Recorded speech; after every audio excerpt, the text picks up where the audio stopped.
네, 오늘 말씀은 예레미야 22장 말씀입니다. 어제 말씀 하반부에 이어서 오늘도 유다 왕실에 하나님이 주신 말씀입니다. 그러니까 어제는 시드기야 왕에 대한 얘기죠. 시드기야는 이스라엘의 마지막 왕이었습니다. 그런데 시드기야 앞서 이제 3명의 왕이 있었는데 다 이게 요시야의 아들 혹은 손자였습니다. 그러니까 오늘 이 왕이라는 지위, 또 보편적으로 얘기한다면 지도자에게 하나님께서 바라시는 하나님의 정의와 공의는 뭐냐? 딱 그거예요. 하나님의 정의와 공의를 행하라, 이겁니다. 그러니까 하나님의 정의와 공의를 행하도록 왕이라는 권위를, 지도자의 권위를 주신 것이죠. 그러니까 권위주의는 무시할 수 있지만, 권위주의는 폐단이 될 수 있지만, 지도자에게 권위가 없다면 사람들이 통제를 받지 않습니다. 통제를 따르지 않게 되죠. 아무 말도 뭐라고 해도 듣지도 않고 무시하게 되는 그런 경우가 생기게 되는 거예요. 그래서 모든 지도자의 권위는 하나님께로부터 나오고, 그것이 결국은 지도자를 하나님이 세웠다면 그것은 지도자에게 하는 것은 곧 하나님께 하는 거나 똑같은 그런 원리가 통합니다. 그게 바로 권위죠. 그래서 모세도 모세의 권위를 세워줬을 때 너를 하나님 보듯 할 것이다, 이렇게 여호와 하나님께서 말씀하신 것이 성경에 나타납니다. 그런데 그런 권위를 가지고 지도자가 해야 할 일은 다른 게 아니에요. 자기가 대우를 받고 어떤 이런 초점이 아니라 하나님의 정의와 공의를 세우는 것이 가장 중요한 책무라고 말하고 있는 거예요. 그래서 어제 말씀에서도 다윗의 집이여 아침마다 정의롭게 판결해라. 약한 자들을 돌봐라. 이런 말씀을 줬어요. 여기서도 똑같습니다. 너희가 정의와 공의를 행하여 탈취한 자를 압박자의 손에서 건지고 이방인과 고아와 과부를 압제하지 말고 무죄한 피를 흘리지 말라. 이곳에서라고 한다는 것은 이제 예루살렘을 말하겠죠. 왕도. 그러니까 지도자가 정의와 공의를 잃어버린다면 안 됩니다. 정의와 공의는 내나 같은 말이에요. 정의는 그 옳음 그 자체를 말해요. 하나님께서 주신 그 옳음. 그래서 그대로 정직하게 실행을 하는 것을 공의라고 합니다. 그러니까는 옳다라고 말만 할 것이 아니라 그 옳음을 펼치는 것. 그게 바로 공의라고 하는 거예요. 그래서 정의와 공의는 항상 따라다닙니다. 체덱, 미슈파트, 이 두 단어는 함께 가는 거예요. 옳다고 말만 하면 뭐합니까? 그것이 실제로 집행이 돼야 되는 거죠. 그걸 집행을 할 때, 옳음을 집행을 할 때 그것이 심판이라는 통치 행위가 되는 거예요.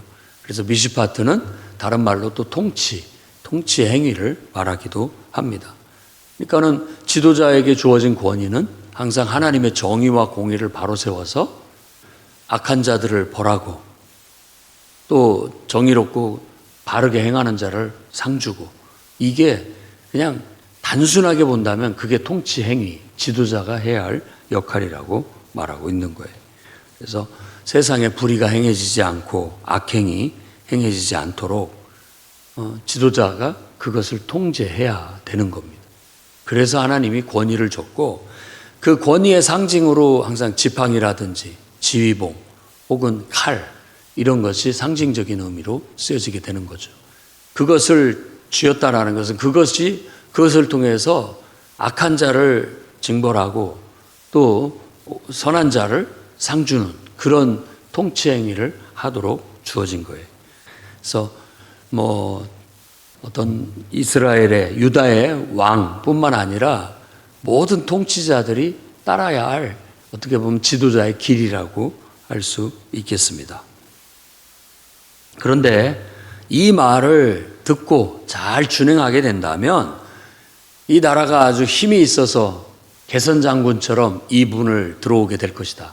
왕도 또 귀족도 또 백성들도 막 환호성을 올리면서 개선 장군처럼 이분을 통과하게 될 것이다. 그러니까 힘이 있는 나라, 힘 있는 공동체가 될 수 있다라는 거죠.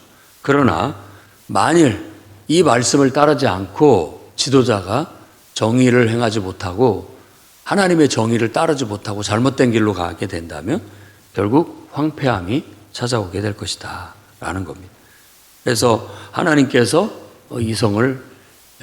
이 성을 무너뜨릴 것이다, 멸하게 될 것이다. 그러면서 예루살렘이라는 상징적인 그 왕도를 두고 얘기를 하는 거예요. 하나님께서 지도자 왕들이 제대로 하지 못함으로 인하여 하나님의 정의와 공의를 나라 가운데 또 백성들 가운데 구성원들 가운데 제대로 펼치지 못함으로 인하여서 결국 하나님은 이 성을 파멸할 자를 준비하실 것이다. 그리고 완전히 이 성을 찍어서 백향목을 찍어서 불에 태워버리듯이 태울 것이다. 백향목은 나무 중에 가장 멋진 나무, 가장 귀한 나무인데 예루살렘의 이 귀한 성읍이라 할지라도 하나님이 아껴보지 않고 잘라서 찍어서 불에 던질 것이다 라고 말하고 있습니다. 이런 말씀은 우리에게 아주 두렵고 떨리는 말씀으로 주어지게 되는 거예요. 그래서 여러 민족들이 이 성, 이 나라를 보고 왜 이 성읍이, 이 큰 성읍이 그렇게 됐느냐라고 하면서 묻게 될 거고, 그때 분명하게 대답하라고 알려줍니다. 그들이 자기 하나님 여호와의 언약을 버리고 다른 신들을 섬기면서 그들에게 절하고 그들을 다른 우상을 섬겼기 때문이다 라고 말해주라고 그렇게 분명하게 얘기를 합니다. 그러니까 지도자는 누구보다도 하나님을 사랑하고 하나님의 정의와 공의를 따라 하나님 말씀을 따라 백성들을 지도하고 나아갈 필요가 있습니다. 그래서 하나님의 정의, 공의, 곧 하나님 말씀에 담겨 있는 그 정의와 공의를 행하지 않을 때 벌을 내리고 또 그걸 잘 행했을 때 상을 주고, 이게 가장 기본적인 하나님이 세운 왕, 지도자가 해야 할 역할이라는 걸 알 수 있습니다. 자, 이제 이런 말씀에 비추어서 실질적으로 요시야가 왕이 죽고 그 다음에 그의 아들들이 왕위를 잇게 되는데 그들이 행적을 이제 이 말씀에 비추어서 보는 거예요. 우리가 앞에서 봤을 때에도 열왕기상, 열왕기하에도 다윗 왕이라는 이상적인 왕의 길을 걸었던 한 왕을 기준으로 삼아서 나머지 다윗의 후손들, 그의 후손들이 왕위에 올랐을 때 평가의 기준이 딱 이거예요. 하나님의 정의와 공의를 따라, 정의를 따라 똑바르게 갔다면, 올바르게 똑바르게 갔다면 정직한 왕이라고 말하고 있고, 그러나 삐뚤빼뚤 가거나 어그러진 길로 가게 되면 그는 하나님 앞에서 정직하지 못한 왕으로, 똑바로 가지 못한 왕으로 평가를 했던 것을 알 수 있습니다. 이제 마지막 요시야 왕의 아들들, 그 나라가 망하기 직전, 유다 왕국이 멸망하기 직전에 이 왕들에 대해서도 평가가 이루어집니다. 그래서 10절, 12절 말씀에는 요시야의 아들 살룸, 히브리식 이름 살룸이라고 말하는데 그 별칭이라고 볼 수가 있겠고, 여호아하스로 우리가 알고 있죠. 여호아하스. 그는 애굽의 왕 바로, 애굽의 바로 왕이 와서 그를 포로로 끌고 가요. 폐위시키고 끌고 가서 애굽에서 죽습니다. 그래서 선지자는 외치는 거예요. 너희가 죽은 왕, 요시야 왕이 죽은 그거 갖고 울 일이 아니라 지금 애굽으로 끌려가서 다시는 돌아오지 못하고 거기서 죽임을 당한 이 왕을 위해서 울어라. 정말 그게 통곡할 일이다 라고 말하고 있습니다. 그러면서 평가가 이 지도자가 불의와 부정과 또 품삯을 주지 않는 이런 일들 행했기 때문이다라는 것을 암시적으로 말하고, 그런 자에게 화가 있다. 그러니까 모든 통치자는 불의해서 안 되고 부정을 행해서도 안 되고, 또 그 구체적인 것 중에 하나의 단적인 예가 일을 시켜놓고 품삯을 주지 않는 것, 이런 것들이 바로 불의하고 부정한 일이다. 이런 일들이 만연되고 있으니까 화가 있는 것이다 라는 거예요. 결국 요시야의 아들 살룸 여호아하스는 애굽에 포로로 끌려가서 거기서 죽고 돌아오지 못한다 라는 그런 말씀을 주시게 되는 겁니다. 그러면서 얘기하는 게, 왕의 길이 뭐냐 도대체.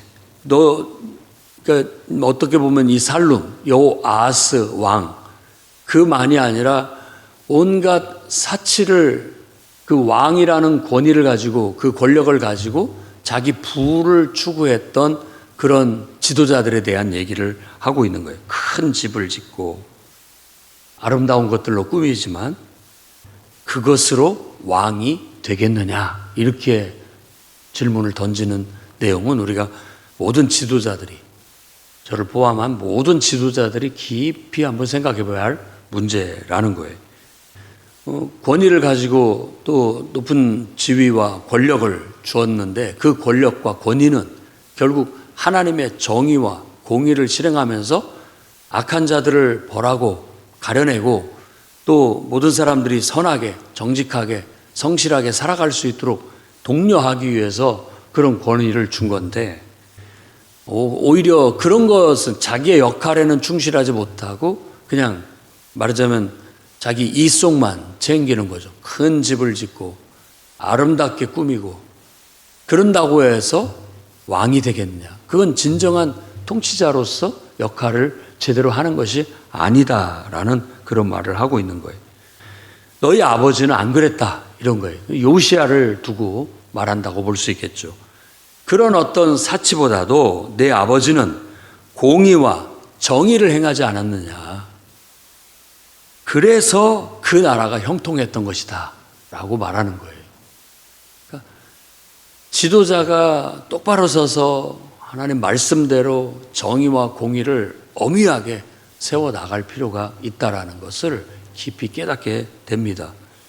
그렇게 해서 잘못된 것들은 그냥 보지 말고 단호하게 나무라고 책망하고 척결을 해야 되는 거고, 올바른 것들, 성실하고 진실하고 정직하고 하나님 말씀대로 행하는 좋은 것들은 계속 증진해서 격려하고 독려하고 증진해서 그런 것들이 더 활성화될 수 있도록 이끄는 역할, 그게 바로 정의와 공의를 행하는 거예요. 그것으로 나라가 또 공동체가 형통해 갈 수 있고, 집안도 모든 것들이 그와 같이 행할 때 형통할 수 있습니다. 왜냐하면 부모는 어떤 면 가정에서 왕과 같은 지도자의 역할을 하고 있기 때문에 그렇습니다.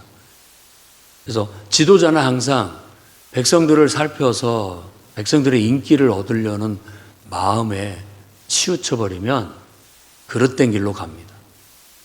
정직한 길로 가지 못해요. 자녀들이 싫어하고 불평을 해도 올바른 길로 끌고 가야 결국은 집안이 서고, 나중에 부모도 지도자로서 정말 우리를 제대로 가르쳤다, 우리를 제대로 이끌어줬다라는 소리를 듣는 것이지, 나중에 가서 오히려 올바르게 이끌어주지 못하면 다 부모 탓을 합니다. 부모가 그때 나를 이렇게 만들었기 때문에 잘못된 길로 가게 됐다라고 하는 거죠. 똑같아요. 교회도 마찬가지고, 또 이 사회도 마찬가지고, 도시도 마찬가지고, 국가도 다 마찬가지입니다. 지도자는 항상 고뇌가 있어요. 번민이 있다고요. 어떻게 해야 될 것인가 하는 그 무거운 짐은 정말 이루 말로 할 수 없는 무게죠. 그래서 그걸 왕관의 무게, 지도자의 무게라고 말하는 거예요. 부모의 무거운 마음이죠. 다 그 짓눌림이 있기 마련인 거예요. 그것을 이겨나가기 위해서 우리는 하나님 말씀을 펼쳐야 되고, 내 어떤 눈에 보이는 그런 이해관계보다도 하나님 말씀의 원리를 따라가려고 부단히 의지적으로 노력하지 않으면 우리가 세파에 그냥 휩쓸립니다. 다 세상 하는 대로 우리도 똑같이 해나가고 있는 경우들을 많이 봅니다. 근데 철저히 하나님 말씀에 귀를 기울이려고 하고 또 기도로 내 마음을 자꾸 하나님 뜻에 맞춰서 이겨나가려고 할 때 비로소 우리가 이 하나님의 정의와 공의 앞에 서게 되고 우리가 하나님의 뜻을 실행해 나갈 수 있는 힘을 얻게 되고 지혜를 얻게 되는 거예요. 요시야 왕은 그런 왕이었어요. 훌륭한 자기를 지도해 줄 수 있는 지도자를 옆에 두고 자기를 돌봐줄 수 있는 영적인 지도자를 옆에 두고 하나님 말씀대로 철저히 개혁하고 백성들이 싫어할지라도 왕에 대해서 불평불만을 할지라도 이것이 올바른 길이다 하고 끌고 가고 나아갔던 거예요. 그러니까 형통할 수 있었다. 가난한 자와 궁핍한 자를 변호했기 때문에 그들을 돌봐줬기 때문에 나라가 형통할 수 있었다라고 말합니다. 지도자를 세운 이유는 힘 있는 자들의 것을 좀 어떻게 보면 나쁘게 말하면 좀 걷어들여서 약한 자들을 돌봐주는 데 초점이 있습니다. 안 그러면 그렇게 강제적으로 안 하면 그게 안 돼요. 완전히 극단으로 치달아서 부한 자는 더 부해지고 가난한 자는 구조적으로 한없이 가난해지는 거예요. 뭐 불성실하고 방탕해가지고 가난하고 인생이 잘못된 길로 가는 것은 누구도 도와줄 수 없습니다. 그런데 성실히 일함에도 불구하고 가난하다는 것은 사회 구조적인 문제일 수 있어요. 그러니까 그런 문제는 지도자가 해결하지 않으면 누가 합니까? 사회 구조의 문제인데. 그러니까 그런 일들을 정확히 보고 정의와 공의를 세우는 게 지도자의 역할이고 모든 지도자의 위치에 있는 사람들이 해야 할 일이라고 말하고 있는 거예요. 그 다음에 두 번째 왕을 얘기하는데 여호야김이에요. 그러니까 배다른 형제 여호아하스는 시드기야하고 같은 어머니의 소생이고 여호야김과 그의 아들 여호야긴은 이제 배다른 형제, 여호야김은 배다른 형제입니다. 그러니까 애굽이 와가지고 폐위시켜서 포로로 끌고 가면서 배다른 형제인 여호야김을 왕위에 세워놨어요. 그래서 11년 동안 통치를 하는데 이 왕도 바로 이와 같이 불의와 부정과 왕으로서 하나님이 세운 왕으로서 하나님 앞에 정의와 공의를 제대로 행하지 못했기 때문에 결국은 그도 하나님 앞에 정직하지 못한 왕이 돼버리고 맙니다. 그냥 이렇게 정의와 공의를 행해야 되는데 탐욕과 무지한 피를 흘림과 또 연약한 자들을 압박하고 또 포악을 행하였기 때문이다. 그래서 무리가 이 여호야김은 바벨론의 느부갓네살에 의해서 폐위가 당하고 포로로 끌려가서 거기서 죽습니다. 그러니까 운명이 어떻게 보면 요시야의 아들들은 다 불행해요. 아주 비참한 왕들이 돼버리고 마는 거예요. 큰아들 여호아하스도 그렇게 됐고 또 배다른 형제인 여호야김도 또 이렇게 폐위를 당하고 끌려가서 죽게 되는 거죠. 끌려 예루살렘 문 밖에 던져지고 짐승처럼 매장될 것이다 라고 그런 아주 말을 하는 거예요. 그래서 무리가 이 왕이 지도자를 보고 애석하게 생각지도 않아요. 죽은 것을 슬퍼하지도 않는다라고 말하는 거예요. 그런 지도자가 된다는 건 불행한 일이 아니겠습니까? 정말 우리가 지도자를 위해서 기도해야 되고 지도자도 자기가 하나님 앞에 세움을 받은 자기의 본분, 자기 역할 사람들한테 인기 얻으려고만 할 것이 아니라 정말 정의롭고 공의로운 길을 갈아서 그때는 욕을 먹고 사람들이 불평불만을 하더라도 올바른 길로 끌고 가는 그런 뚝심이 있는 혹은 어떻게 보면 정직한 공의로운 정의로운 그런 지도자가 돼야 된다는 걸 다시 한번 느낄 수 있습니다. 그 다음에 20절, 23절에는 예루살렘을 의인화해서 너는이라고 말한 그 너는 예루살렘 성을 말하는 겁니다.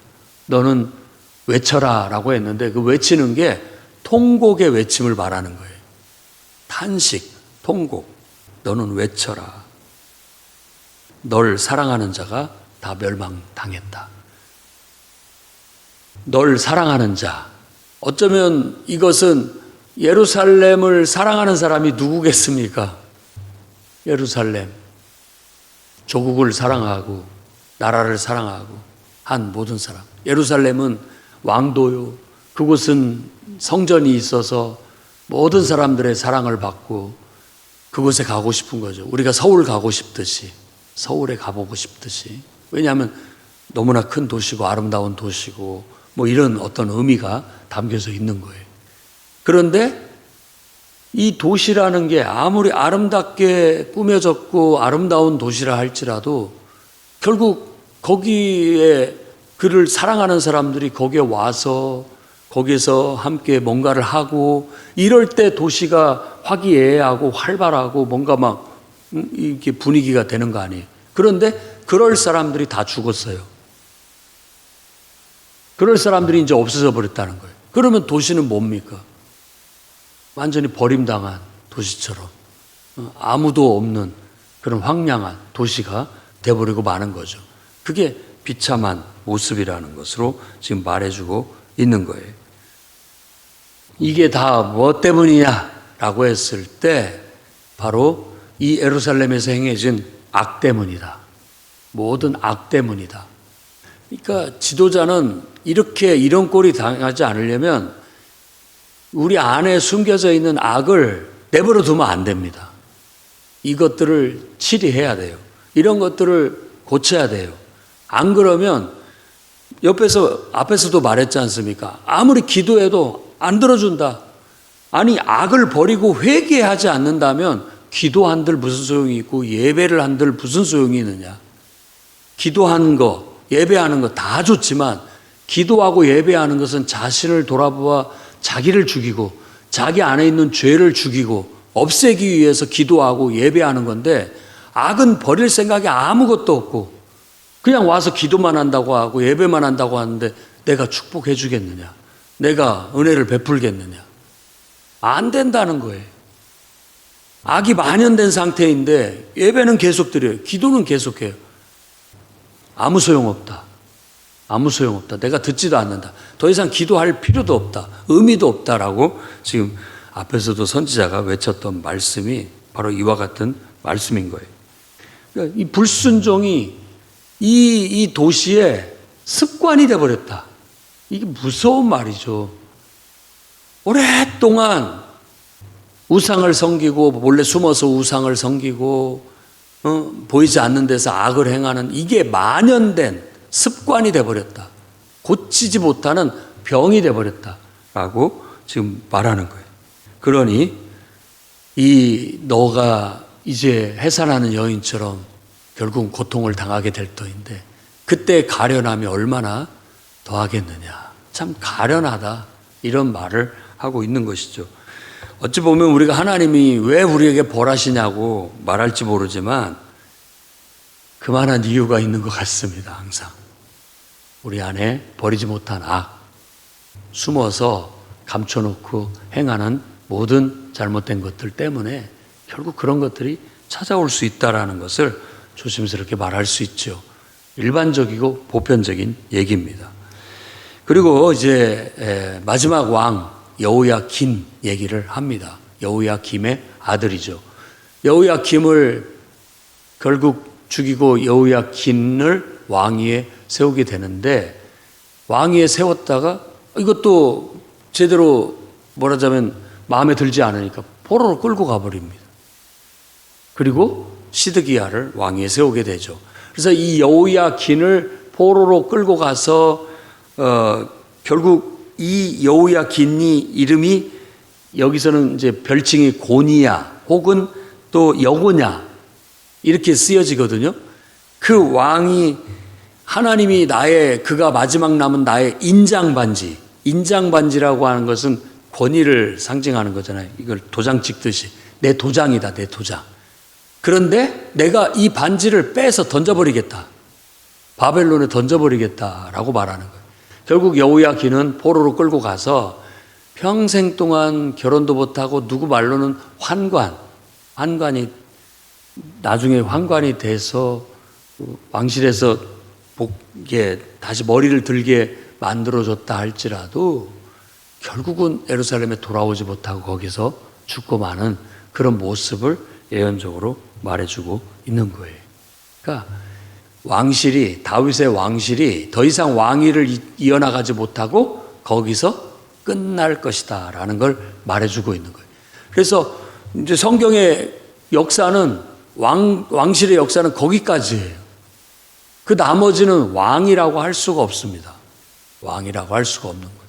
이런 불행한 다윗의 왕실에 이 불행이 왜 닥쳤느냐 생각해 보라는 거예요. 너를 사랑하던 모든 사람들이 다 악을 행하고 결국은 죽었기 때문에 더 이상 영광스러울 것도 영화로울 것도 없다라는 걸 말해주고 있는 거예요. 정말 두렵고 떨리는 마음으로 모든 지도자들이 이 말씀을 읽고 묵상하고 어떤 길로 가야 할지, 생명의 길과 사망의 길이 선택의 기로에 딱 서 있어요. 우리는 좁은 길을 택할 수 있어야 되고 그 하나님의 정의와 공의를 따라 하나님 말씀을 따라 갈 수 있어야 됩니다. 눈앞에 있는 이익과 사람들의 인기를 얻어 대충 편승해 나아가는 그런 지도자는 되지 않도록 우리 마음을 다잡고 노력해야 되고, 이런 악을 행하는 것들이 이래도 된다라는 어떤 만연된 그것이 습관이 되고 고질병이 되어서 결국은 이런 불행을 자초하는 그런 일들이 없도록 두렵고 떨리는 마음으로 기도하고 예배하고 말씀을 읽고 묵상하고 삶에 적용해서 이런 것들을 하나씩 떨쳐나가고 성령의 임재와 불같은 역사를 통해서 견고한 진과 같이 견고한 성과 같은 그런 만연된 잘못된 습관이라 할지라도 깨뜨려서 제거해내는 그런 은혜가 있어서 대대로 여러분들의 가정은 하나님의 은혜와 축복 속에 살아가고 또 우리 교회도 우리가 사는 이 도시도 이 나라도 그렇게 하나님의 은혜와 축복을 받고 힘있고 부강한 그런 공동체, 나라를 이어갈 수 있기를 늘 기도하고 그렇게 실천해 나갈 수 있기를 주의 이름으로 축원합니다. 기도하겠습니다. 거룩하신 주님, 하나님의 말씀은 우리를 깨우치고 우리 안에 있는 악을 용납하지 아니하시며 정말 그것을 도려내기를 원하고 그걸 깨뜨리기를 원하고 하나님 보시기에 바로 서기를 원하시는 하나님의 뜻임을 우리가 분명히 깨닫습니다.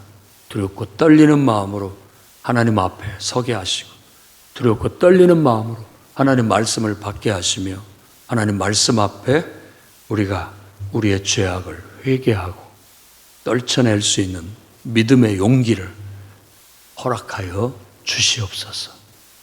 그리하여 개인의 삶이나 가정이나 또 우리가 섬기는 교회 공동체나 이 도시나 이 나라가 항상 하나님의 은총 속에 영화롭고 힘있고 부강하게 해 주옵소서.